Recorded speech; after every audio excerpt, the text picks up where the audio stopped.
Je m'appelle Joachim Tasso Villalonga, je suis arrivé il y a 2 mois et demi en qualité de nouvel ambassadeur de l'Union européenne en Mauritanie. J'étais déjà dans la région, j'étais ambassadeur au Togo les 4 dernières années et j'avais travaillé auparavant 5 ans aussi sur les questions africaines depuis le siège de l'Union européenne. Donc ça fait déjà plus d'une dizaine d'années que je travaille exclusivement sur l'Afrique. Mes premières impressions sont très positives, donc j'ai été très bien accueilli et je dois remercier d'abord le gouvernement mauritanien pour leur accueil. Et j'ai eu déjà l'honneur de présenter mes lettres de créance au président de la République, de rencontrer aussi en audience le Premier ministre et plusieurs autres membres du gouvernement, mais aussi la possibilité d'avoir déjà des contacts avec la société civile, des entrepreneurs, des journalistes et beaucoup d'autres acteurs. Je dirais que ça ne pourrait pas être mieux organisé, mon arrivée et mon accueil. Voilà. L'Union européenne et la Mauritanie partagent une même vision de la santé publique.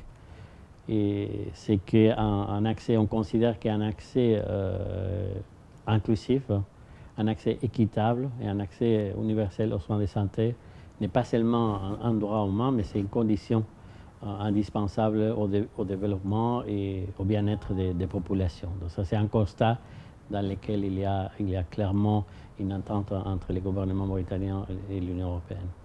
Deuxièmement, on sait que négliger les soins de santé sur le long terme coûte beaucoup plus cher qu'investir dans la prévention, si vous voulez, de la santé. Donc ça, c'est un autre constat. Et je crois que la pandémie de la COVID nous a rappelé jusqu'à quel point il est important d'avoir des services de santé résilients qui soient capables de répondre aux besoins médicaux des populations dans les scénarios les plus inattendus, comme c'était celui de la pandémie. Donc ça, c'est de donner un peu de contexte.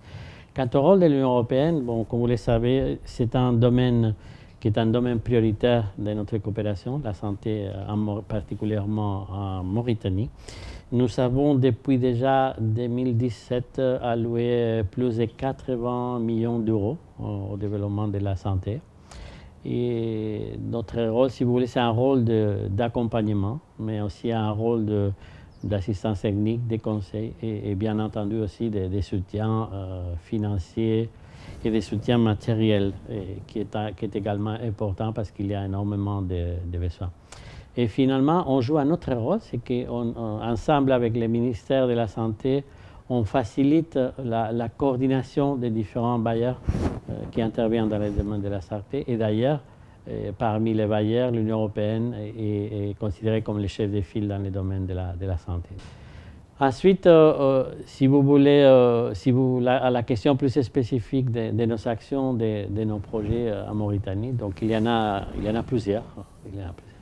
Mais sans doute celui dont je suis particulièrement le plus fier, ça a été notre appui qui je crois a été décisif à la création de la Caisse nationale de solidarité en santé, la SONAS, et qui répond ensemble, je crois, il y a eu une bonne, une bonne coordination d'un côté, notre intérêt et notre volonté, d'autre côté, la volonté politique du gouvernement mauritanien d'aller vers l'universalisation de l'accès à la santé.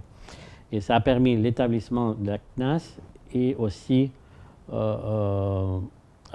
qui a été possible, comme j'ai dit, grâce à ce soutien de l'Union européenne, à travers d'ailleurs l'Agence belge de développement, ENABEL, qui est notre partenaire de mise en œuvre, et qui a fait qu'aujourd'hui, il y a 160 000 déjà familles mauritaniennes qui ont adhéré à ce système, qui bénéficient de cette assurance maladie, et c'est un nombre qui devrait encore augmenter progressivement. Donc ça, c'est vraiment, je pense, la contribution la plus palpable.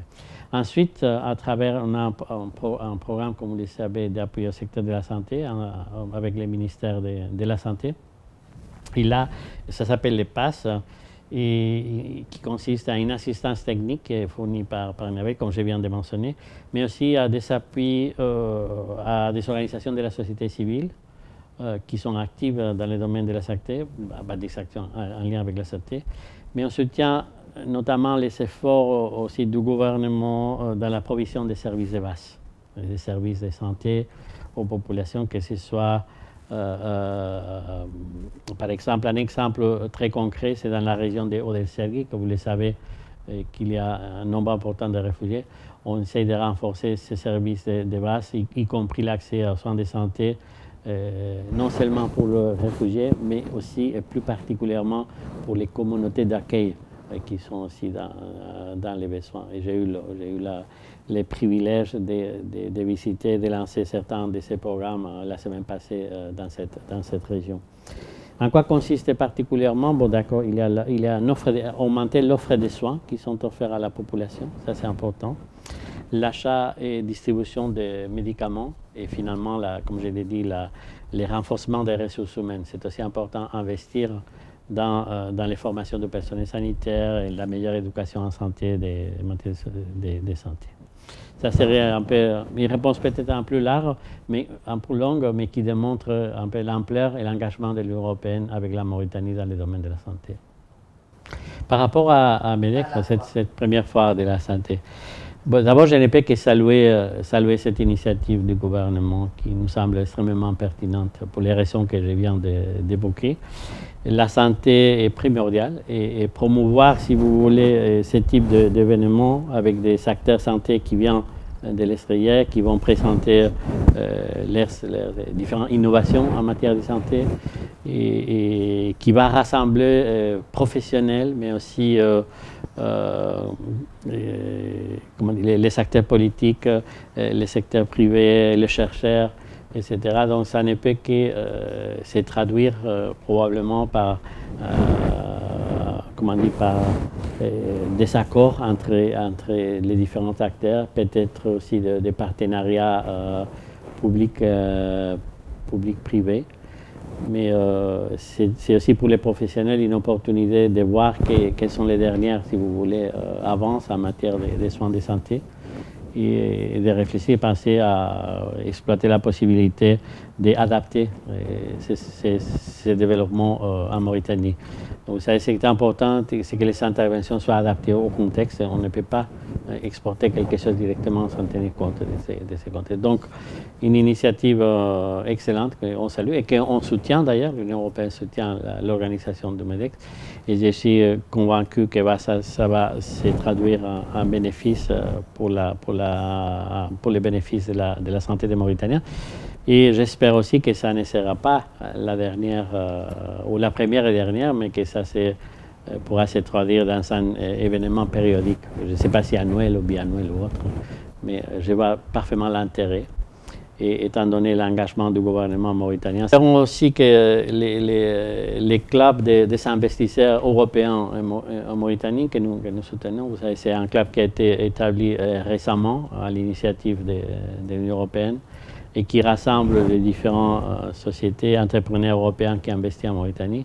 Ils vont participer aussi à cette foire dans les CIEM. Ça, c'est une très bonne nouvelle et permettra de créer aussi des points de contact entre les entreprises européennes dans le domaine de la santé qui seront intéressés dans les investissements potentiels en Mauritanie.